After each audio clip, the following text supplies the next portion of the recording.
اللہ نے انسان کی اصلاح کے لیے ہر دور میں اپنے نیک اور صالح بندوں کو منتخب فرمایا ہے تاکہ وہ انسانوں میں امن، محبت اور بھائی چارے کا احساس پیدا کریں۔ اسی کے تحت اللہ رب العزت نے اپنے نبی حضرت صالح علیہ السلام کو قوم سمود کے لیے نبی بنا کر بھیجا، لیکن افسوس جیسے ہی اللہ کے نبی قوم سمود کو اللہ کے دین کی طرف بلانے لگے تو وہ ہنس ہنس کر اللہ کے نبی کا مذاق اڑانے لگے اور کہنے لگے، اے صالح، اگر واقعی تو اللہ کا نبی ہے تو اس پہاڑ سے اونٹنی نکال کر دکھا جو اس پورے شہر کو دودھ پلائے۔ تو بس جیسے ہی انہوں نے یہ سنا، اللہ کے نبی حضرت صالح علیہ السلام نے اپنے ہاتھوں کو اللہ رب العزت کی بارگاہ میں بلند کر دیا اور عرض کرنے لگے، اے اللہ، شاید تیری اس نشانی کو دیکھنے کے بعد یہ لوگ ایمان لائیں۔ اے میرے رب، ان لوگوں کو پہاڑ سے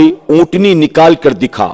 جیسے ہی اللہ کے نبی نے یہ دعا کی تو پہاڑ کو چیر کر ایک اونٹنی اپنے بچے کے ساتھ ان لوگوں کے سامنے آ کر کھڑی ہو گئی۔ پوری قوم حیران ہو گئی اور اللہ کے نبی حضرت صالح علیہ السلام فرمانے لگے، اے لوگوں، یہ اونٹنی اللہ کی نشانی ہے۔ جو اللہ پہاڑ کو چیر کر اونٹنی کو پیدا فرما سکتا ہے، یقیناً وہی اس کائنات کا حقیقی خالق ہے۔ اے لوگوں، پتھروں کو نہ پوجو، آگ کو نہ پوجو، اس اللہ کی عبادت کرو جس نے تمہیں پیدا کیا ہے۔ اللہ کے کرم سے وہ اونٹنی پورے شہر کو دودھ پلاتی تھی۔ اللہ کے نبی صالح علیہ السلام نے فرمایا، اے لوگوں، جو ساتھ میں چشمہ ہے، اس چشمے کا پانی ایک دن تم پیو اور دوسرے دن یہ اونٹنی پیے گی جو تمہیں دودھ دیتی ہے، اور سب نے اس بات کو تسلیم کر لیا، اور لوگ ایک دن چشمے کا پانی پیتے اور دوسرے دن اونٹنی کا دودھ پیتے تھے۔ لیکن افسوس، شیطان ان لوگوں کو بہکاتا رہا کہ اس تالاب کے پانی پر پوری طرح قوم سمود کا حق ہے، اس اونٹنی کا نہیں۔ اور ایک شخص کو لالچ دی گئی کہ شہر کی سب سے خوبصورت عورت سے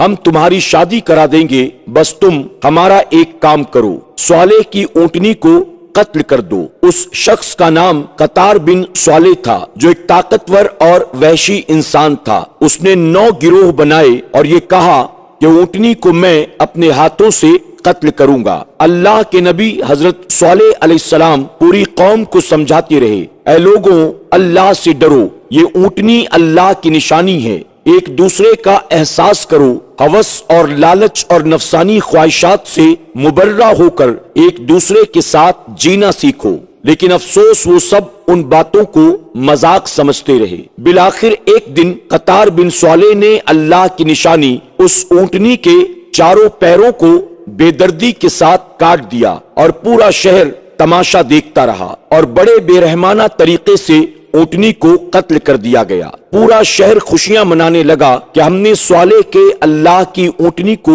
مار دیا، اور سب کہنے لگے، اے صالح، اگر تیرا اللہ واقعی سچا ہے تو کہہ دے کہ ہم پر وہ اپنا عذاب لائے۔ تو بس اللہ کے نبی صالح علیہ السلام نے فرمایا کہ 3 دن میں اللہ کا عذاب آنے والا ہے، اور جو پتھروں کے گھر تم نے بنا کے رکھے ہیں وہی گھر تم پر گریں گے اور تم ہمیشہ کے لیے فنا ہو جاؤ گے۔ سب ہنستے رہے، مذاق اڑاتے رہے، اور ان میں سے 9 لوگ سازش کرنے لگے کہ صالح اور اس کے خاندان کو بھی ہم قتل کر دیتے ہیں۔ جیسے ہی وہ اللہ کے نبی کو قتل کرنے کے لیے گئے تو آسمان سے ایک پتھر ان پر آ کر گرا اور وہ سب کے سب وہیں پر ہلاک ہو گئے، اور وہیں سے پھر اس قوم سمود پر عذاب کا آغاز ہوا۔ سب سے پہلے پوری قوم کے چہرے سیاہ کر دیے گئے، اور آسمان سے آگ برسنے لگی اور زمین ہلنے لگی۔ اللہ کے نبی حضرت صالح علیہ السلام اور وہ لوگ جو صالح علیہ السلام پر ایمان لے آئے تھے، ان کے علاوہ سب کے سب ہلاک ہو گئے، اور یوں ظلم کرنے والوں کو اللہ نے زمین میں دفن کر دیا۔ اللہ کے نبی صالح علیہ السلام قوم سمود کے لوگوں کی لاشیں دیکھ کر فرمانے لگے، کاش تم لوگ ایک دوسرے کا احساس کرتے تو آج اس طرح رسوا نہ ہوتے۔ افسوس ہے کہ تم نے دنیا اور آخرت دونوں کو تباہ کر لیا۔ میں تمہارے لیے اللہ کی طرف سے حق کا پیغام لے کر آیا تھا، مگر افسوس کہ تم نے اس پیغام لانے والے ہی کو پسند نہ کیا۔